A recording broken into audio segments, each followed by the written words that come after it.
Welcome back to CreativeReel. Today we'll be talking about Crawl, movie just released,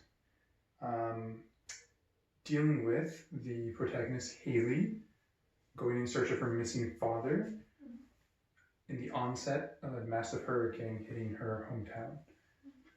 Upon finding her father after ignoring evacuation orders, she discovers he's injured in their crawl space while alligators close in on all sides. The film is directed by Alexander Aja. I don't know if I'm pronouncing that correctly. The things that stood out to me the most are the palette of Crawl. There's a strong palette, even though they're muted colors. It's the green and red, and also like a gray, blue, gray, green color. I don't know if it's just me, because I tend to like find visual patterns like more readily, I suppose. But it stood out to me a lot, and I was like, ooh, I like this. So like the green of the alligators, and then like the swampy water, and then the red of Haley's truck, all the blood, and the flare. And I kind of like how like they connect to their symbolic meanings as well. What are some of the symbolic meanings that you picked up on? Well, I would say like the danger is the green slash blue gray, right? Because they're all the things that are threatening them, and then but also the red does threaten because like the blood, right?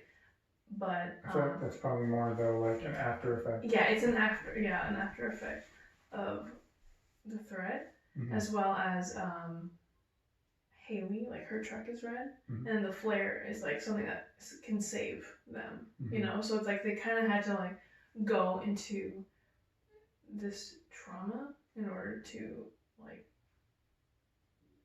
resurrect or like to be saved. Which is kind of also from their situation. Yeah, that kind of also ties into the emotional connection between the two characters. Yeah. Because at the beginning of the story, the Haley and her father are estranged. So she goes to find him, like, despite her lack of desire to do so, mostly because her sister is concerned and she wants her to investigate. I enjoyed the emotional storytelling. It was very strong. It felt like more like a traditional horror film, in that it played off of like the fear of survival, you know, like having to survive like these other creatures. Like we already know them, it's not that they're so strange to us, but there's still just like that what's it called, innate fear and like survival that pushes them. But what I enjoyed was their relationship, and how the deeper that these characters got into trouble with the alligators, the deeper they had to reveal of their relationship and the trauma of their past. And kind of forced them to find common ground as well. Yeah, I think you said something interesting about the primal and innate fear. I think that kind of ties into something they were saying in the film, where Dave, her father, would often call her an apex predator. Yeah. And alligators are apex predators as well. Yeah. You know, and so I think that fear you're talking about is the fear of another creature that is just as deadly as you are.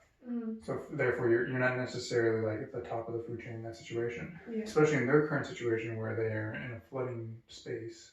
You know, that's hard for them to navigate, but not necessarily for the alligators to navigate. Yeah. And I feel like one of like the themes of the story is like believing in yourself, because Haley is a competitive swimmer. She's good too. Yeah, she's good, and her father pushes her, and he used to be her coach, and you can see their relationship is a bit strained because of how much he pushed her in the past. So yeah, that theme keeps coming up of like believe in yourself because you can do whatever you want or think. Yeah. You know? Like pushing yourself to your limits, or like don't stop because you think you can't do it. Yeah, or because someone is better. Yeah. You know, or as good as you, which in this new situation are the alligators. Yeah. Yeah. It's literally do be better or die. Yeah. Yeah. Which is it's an intense learning instruction. Be better or die. Yeah. I found the horror, like, God, there were a lot of like jump scares, but they like, were good jump scares. But they were good. Yeah, I wasn't angry. I was like, oh my God, like. Because normally jump scares are like, it's just like an unnecessary like break of tension. You know, they're like building up, or not even necessarily. Like I guess the jump scare is the opposite of that. It's more so like a sudden jarring thing that breaks the monotony. Mm-hmm. Whereas like a legit scare is more like it's a building tension. A jump scare is just like bah. Yeah. And there were several, but I thought they were all very well put together. Yeah, yeah. They felt like they were purposeful and they had like a reason. Yeah, significance. It wasn't just like, oh, here's like something scary. Here's something happening. You know, that wasn't. Yeah, it was like. I did have one jump scare that I did not like. I don't really know if it was necessarily a jump scare. I think it was kind of edited to be a jump scare, but because we saw it in the trailer, it wasn't really scary. Which one? When she's exiting the crawl space and she's going underwater and she sees an alligator swim in front of the crawl space. Or in front of the drain pipe. Yeah. You know what I'm talking about, right? Yeah. Yeah, so in the trailer, you can see that. I was expecting that. As soon as I saw that little drain pipe, I was like, she's going to see a crocodile or an alligator at the other side of this drain pipe. Cue alligator. Yeah, but they intentionally edited it to be a jump scare because the sound went, like it had like a rising sound, and it was like one of those really quiet moments, like an underwater going forward and then I was like, that was not effective, but I already saw this. Yeah. You know? Me too. That was the only one. All the other ones I thought were pretty effective. Yeah. And they fit really well. Yeah. What I thought was impressive was the set deck art department. Oh yeah. And also the filming. Mm-hmm. You know, just like the task of filming with water. You know, like flooding this house. Technicality. Yeah, that seems like difficult, but they were very successful in my opinion. Working with water is usually like really difficult. Yeah, but the set deck was amazing. It's really good. Like, I don't know if they literally just flooded it. They just like made a house and they're like, okay, let's just flood it and see what happens, because like it would destroy naturally. You know. Like, But, they may have done that. I mean, they could have just built like a big bowl. Yeah. You know, that they could actually build a house in the middle and flood it. Yeah. It's a possibility, you know, and then anything around that was just green screen. Yeah, possibly, but yeah, it was very good. The story felt cold, and I don't know if it was just me being cold in the cinema. You mean physically cold? Yeah, I was a bit physically cold, okay. but I think the film did a good job in conveying the coldness. Yeah, like it made me feel cold. I was cold, but it made me feel cold. And when you say cold, do you mean physically cold or do you mean like emotionally cold? Or do you mean both? I mean both.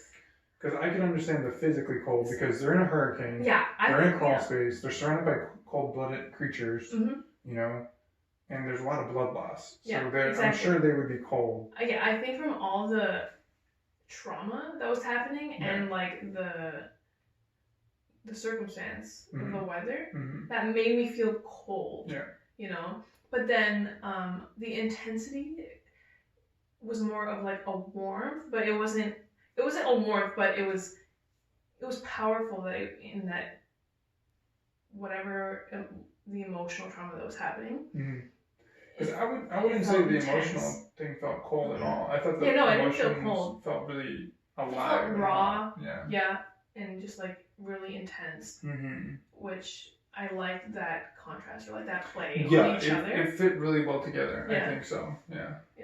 Other points are that like it was a very localized story. You know, it happened mostly in that house. In the house. There was a few things like that stretched it out beyond the house, but it ultimately just came back to the house. To the house, yeah. And I like that it was a small cast, small like, or at least like one setting. You know, I liked it. It felt like it belonged to the story. You know, it didn't feel like one of those films that they were trying to like stretch it out to something that it's not. Or compact it down to something to fit another scheme. Yeah. So I think overall the film was really successful. Yeah, I thought it was a very successful film in creating not only tension but drama, and then like the anxiety of like the fear. I also thought like to me what really stood out was the way they handled the actual shift in the action, or like because like you know with most horror movies you have like the rising tension, and you have like a relief period, and you have rising tension, you have a release period, then you have like false hopes and stuff like that, and then you have like the low points and things. I thought it accomplished the pacing of all that very well. Like I don't think there was a slow moment in the film. Granted, it's only like an hour and a half, so it'd be kind of hard to have a slow moment in an hour and a half film. But still, like I've seen horror movies that are like,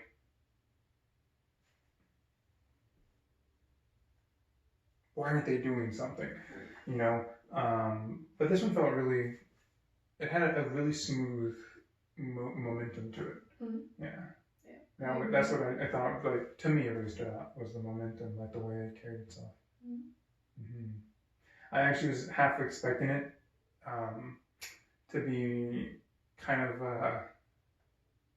not metaphoric, maybe symbolic of the way an alligator is, where it's like slow and then fast and then slow and then fast, which is more like what a normal horror film is. But I don't think it was like that normal structure. I think it was more just kind of like a rolling kind of build up, like it was constantly growing rather than going up and down, up and down. Yeah. It's kind of funny how you say like rolling, because it's like how the alligator kills their prey. It's true. They just drag them down and they're like roll. Yeah. Torpedo. Maybe something that could still be symbolic. Yeah. Is there anything you didn't like about it? I mean, yes. Yeah. Like the only what bothered me was what I was telling you about, like about there's like this pattern within the crawl space of bricks that they're like holes in the wall that lead outside, and that's where like all the water's like coming in to flood the crawl space. Yeah. And like it didn't bother me that they were there. Is that they didn't utilize it as a way of escape. You know, I was like, God, they literally had like a toolbox. Okay, the guy, he had a shovel, he had a belt of tools.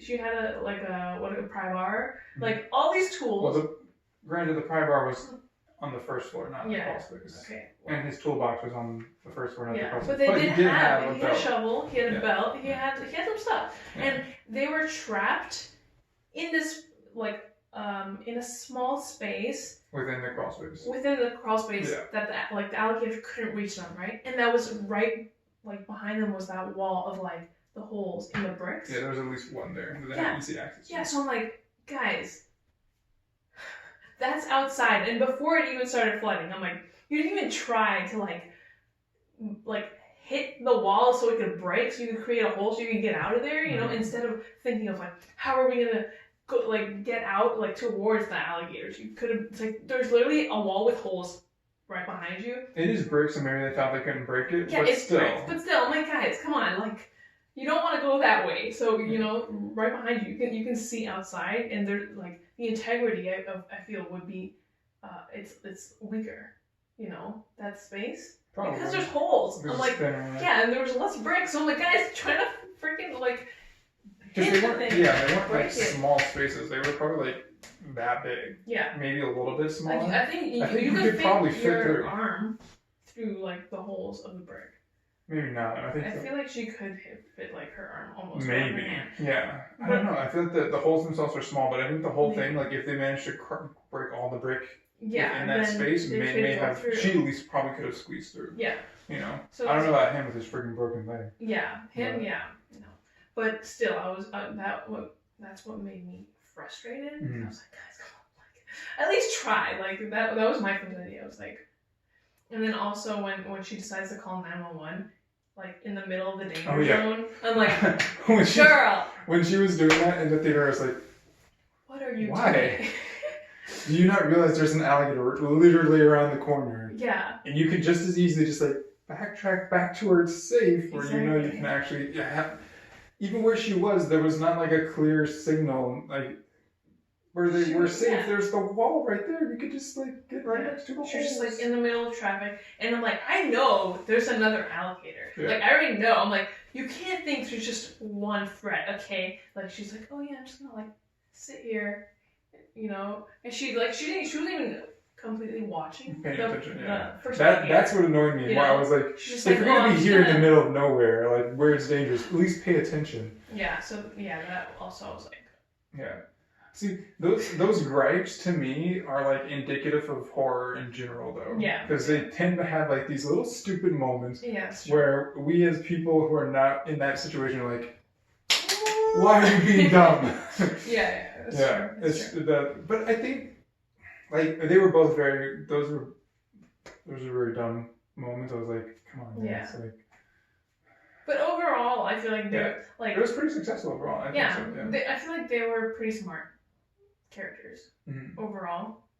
Like given the circumstance, it's like okay, I have to give you some leeway, you know, because like we're human, you know, we make mistakes, you know, and they're surrounded by alligators and like, a hurricane. Yeah, you can't think clearly. So it's like I understand. Okay. I wanna do a shout out to that little flashlight that she had. Oh yeah. The fucking hand crank flashlight. That's MVP right there. Oh yeah, I loved it. It was awesome. Yeah.